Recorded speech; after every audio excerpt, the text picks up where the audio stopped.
দর্শক, খোকার বাবা বাজারে গিয়েছিল। তা আমি তো দেশি মাছ খাই, যার জন্য আমার জন্য শোল মাছ আনছে। আমি আজকে লাউ দিয়ে শোল মাছ রান্না করব। কাঁচামরিচ কেটে রেখেছি, লবণ টমেটো দিয়ে রান্না করব। পেঁয়াজ, মশলা, ওখানে আদা বাটা, রসুন বাটা, পেঁয়াজ বাটা, টমেটো দিয়ে দিয়ে সবকিছু কাঁচামরিচ দিয়ে রান্না করবো। আমি অবশ্য শুকনো মরিচ দিয়ে খাই না, এগুলো আমি কাঁচামরিচ দিয়েই খাই। তা খোকার জন্য রুই মাছ ভুনা করবো, আর আমরা এটা রান্না করবো, এটা খাবো। তোমরা কিভাবে রান্না করবে দেখো। আমি প্রথমে তেল দিলাম 2 চামচের মতো, সাদা তেল। তেল দিয়ে এখন আমি এটার ভিতরে দিব পেঁয়াজটা দিব। পেঁয়াজটা দিয়ে পেঁয়াজটা লাল করব। পেঁয়াজটা আমার লাল হয়ে গেছে। এখন আমি এর ভিতরে দিব অল্প করে হলুদ, কেন হলুদ তো মাছের ভিতরে দিয়েছি লবণ হলুদ। এখন একটু হলুদ দিয়ে কষিয়ে নেব। বেশি তেল দিয়ে রান্না করবো না, লাউ বেশি তেল দিয়ে রান্না করতে হয় না। তারপরেও দিব, হলুদটা আগে দিলে কালারটা অনেক সুন্দর হয়। এখন আমি দিব এর ভিতরে কাঁচামরিচ,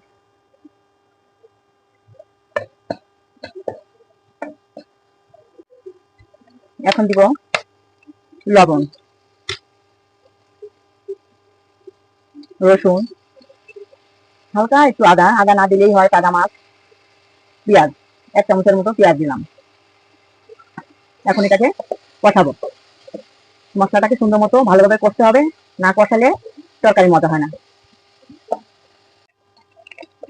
দর্শক দেখেন, একটু মশলাটা কষানোর জন্য অল্প পানি দিলাম।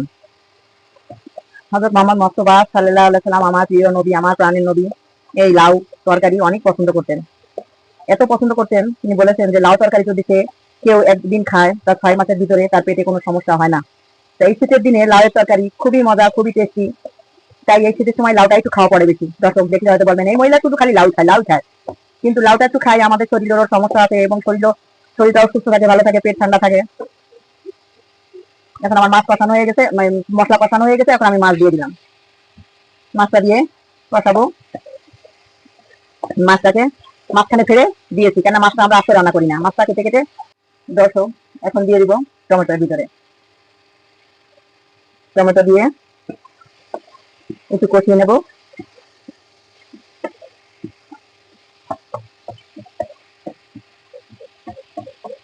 এত মজা তরকারি হয় দর্শক, লাউ শোল মাছের মতো। আরে ভাই, মাছ বলছে আমাকে আর কত কষাবি, এখন নামা। এখন আমি মাছটাকে নামিয়ে নিচ্ছি। মাছটাকে উঠিয়ে এর ভিতরে আমি লাউ দিব। রান্না তো শুরু করলেই খাওয়া যায়, কোনো ব্যাপার না, কিন্তু রান্নার ভিতরে একটা অ্যাক্টিভিটিস আছে যেটা করতে হয়। আমি যখন রান্না করি তখন আমি চেষ্টা করি যে কিভাবে ভালোভাবে রান্না করা যায়। দর্শক, আমি এখন এর ভিতরে একটু পানি দিব, আর পানি দিব না। এখন আমি এর ভিতরে একটু 1 চামচ জিরে দিলাম, একটু জিরা দিলাম। জিরাটা একটু আমি পরে দিই, কেন দিলে জিরার ফ্লেভারটা অত আগে দিলে ফ্লেভারটা থাকে না, আমার কাছে মনে হয় যেন থাকে না, যার জন্য আমি জিরাটা একটু। খাও না রে ভাই, খাও, এভাবে একদিন রান্না করে খাও, খেয়ে দেখো কেমন লাগে। এবার আমি ডুমো ডুমো করে লাউ কেটে রেখেছিলাম, সেটা দিয়ে দিলাম।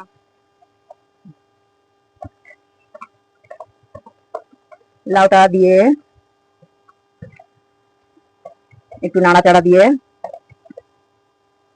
একটু লবণ দিব, কেননা লাউ তো লবণ লাগবে। আমাদের তো মহিলাদের রান্নার কাজ রাঁধতেই হয়। আমরা একটু লাউয়ের তরকারির ভিতরে হালকা 1 চামচ চিনি দিলাম। চিনিটা দিলে তরকারিটা সুন্দর একটা টেস্ট আসে। আপনারা জানি না, মনে ভাববেন কি মিষ্টি লাগবে না, তরকারিটা খুব টেস্ট আসবে, তরকারি টেস্ট বেড়ে যাবে। তাই একটু চিনি দিলাম। এখন এটাকে আমি ঢেকে দিব সেদ্ধ করার জন্য 10 মিনিটের জন্য। দর্শক, আমার লাউ শোল মাছের তরকারি হচ্ছে। আমি এর সাথে আপনাদের একটু হাদিস শোনাই। আমি তো এই রমজান মাসে বলেছি যে আমার রান্নার ফাঁকে ফাঁকে আপনাদের একটু হাদিস শোনাবো। আল্লাহ কাকে কখন হেদায়েত করে আল্লাহ মাবুদি ভালো জানেন। বিসমিল্লাহির রহমানির রহিম। সালমান রাদিয়াল্লাহু আনহু হতে বর্ণিত, তিনি বলেন, রাসূল সাল্লাল্লাহু আলাইহি সাল্লাম বলেছেন, নিশ্চয়ই তোমাদের রব চিরঞ্জীব ও কল্যাণময়। যখন তার কোনো বান্দা দুহাত তুলে দোয়া করে, তখন ওই হাত দুখানি তিনি ফিরিয়ে দিতে লজ্জা বোধ করেন। আবু দাউদ, তিরমিজি। এই হাদিসে আল্লাহর কাছে চাওয়া অর্থাৎ দোয়া করার আদব শেখানো হয়েছে। তা হলো দুহাত তুলে দোয়া করতে হবে।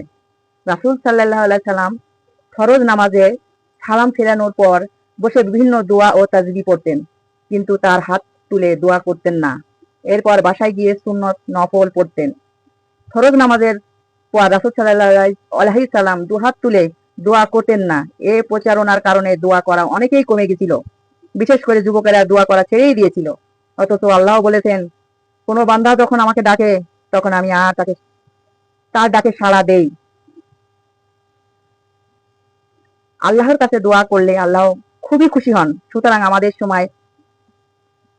সময় করে নিতে হবে কখন আমরা আল্লাহকে ডাকবো। অবশ্যই হাদিসের দোয়ার জন্য যেসব সময় উল্লেখ করেছেন, সেই সব সময় আমাদের দোয়া করব।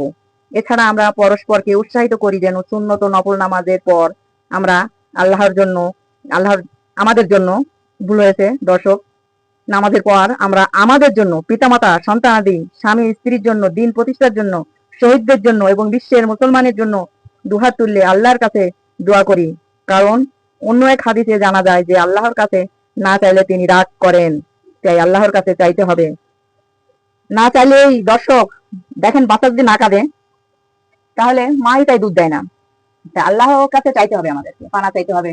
আল্লাহর কাছে আমাদের যা চাওয়ার, আল্লাহ বলছে তুমি ছোট জিনিস চাবা কেন, বড় বড় জিনিস চাও। আমার ভান্ডার ভরা, তোমরা যখন চাবা বড় জিনিস চাবা, আমি তোমাদের দিব।